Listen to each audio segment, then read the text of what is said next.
Okay, so this is a hard question. Are you ready? Mm-hmm. What is real?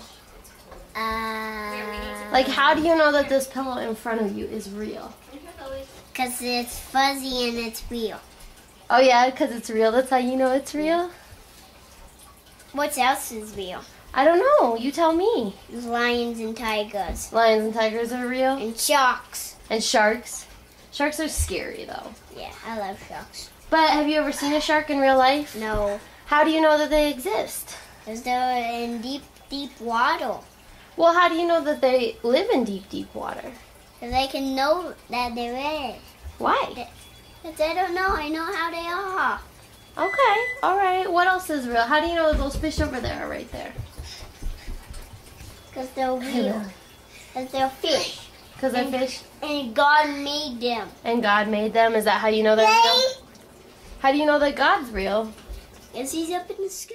Well, and also if you think about like Plato's writing about the allegory of the cave, he was talking about like the shadows, and those were like misrepresentations, and you could kind of think like the stuff that we see would be like the shadows, and like reality is, we don't know reality, so we would assume this is reality, but we can't be sure because we don't know anything different than this, so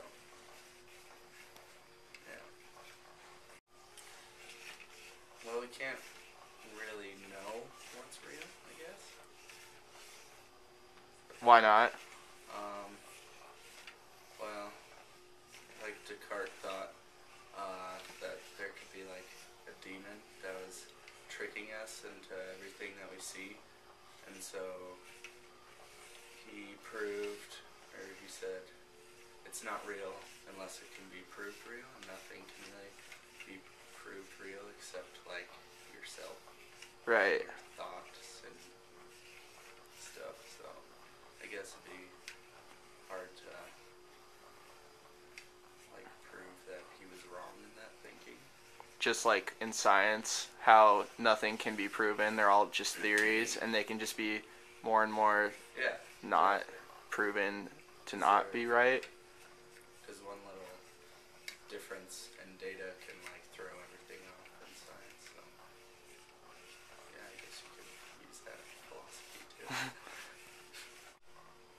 Well, if you think about it, we could be like the people that were chained in the cave, and we could like be in the cave, and we're just chained to the shadows, and if we unchain our mind, we can see reality.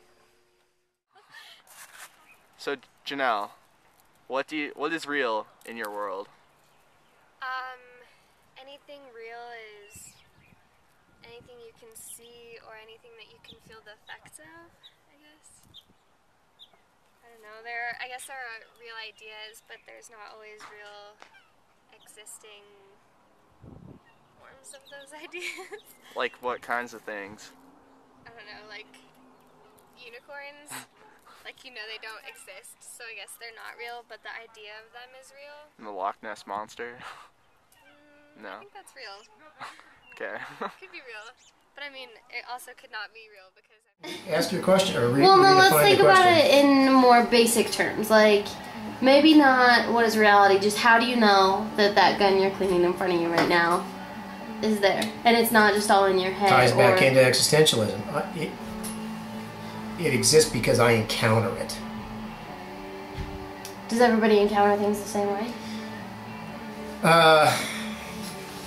Is That becomes a more difficult question. I know. So now you end up in the world of phenomenology, huh? Where there may be existences that, or there may be encounters, experiences that large groups have similarly, and then there may be ones that are extremely individual, extremely private. For example, maybe where, you know, I'm starting to get a little of the reality being an idea as well. So reality, I mean, like, to me reality is kind of very personal. Like, it's very subjective, reality is.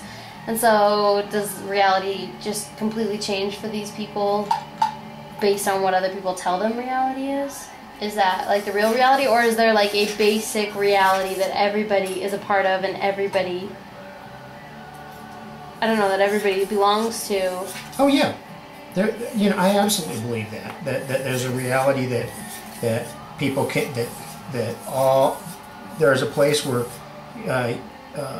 as humans develop, they overlap other. You know, I could use that word gestalt in here that you were That we talked about. that you were bringing home. But that self-encountering self and self-encountering other actually creates a field of perception and want and behavior that's bigger than any of the individual constituents, either self without having encountered self, or self without having encountered Is there other reality selves. without encountering anything? You know what I mean? Like, not encountering self or others, like not other, There's existence without encountering anything, but it's not real life. but it's not, but and it's real, but it's not real as human existence. Okay. Human existence depends upon that, upon meeting yourself as and knowing yourself as concrete. What about what about people who don't know themselves as concrete? What about like that whole mind-body problem? It's just existence. That's just existence. It's just existence. But like, just because you have a mind-body problem doesn't mean that you don't go out there and do things. No, but Yeah, but I'm not ever, diagnosing it as like a. but not ever acting, not ever encountering self, not ever encountering other, and acting does mean that you're not. But couldn't encountering self just be through?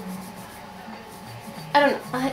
Is it kind of more like Descartes, like I think, therefore I am? So like the body part doesn't matter. Like how do you know that your body parts exist? If humanity is just relating to other humans and relating to yourself, couldn't that just be your mind? Then how do we know that everything else is there? It kind of works the other way. I am, therefore I think. No. I'm not saying Descartes said that. I'm saying that's what I'm saying. That's what you're saying? But then where do you go? Like how... I don't know. You're going to ask me to be systematic on this, and I have to. And I I'm like not- have to ask you to challenge your thoughts. I'm not a professional philosopher. I'm a guy who Well, that's the point of this. makes signs. That's the point.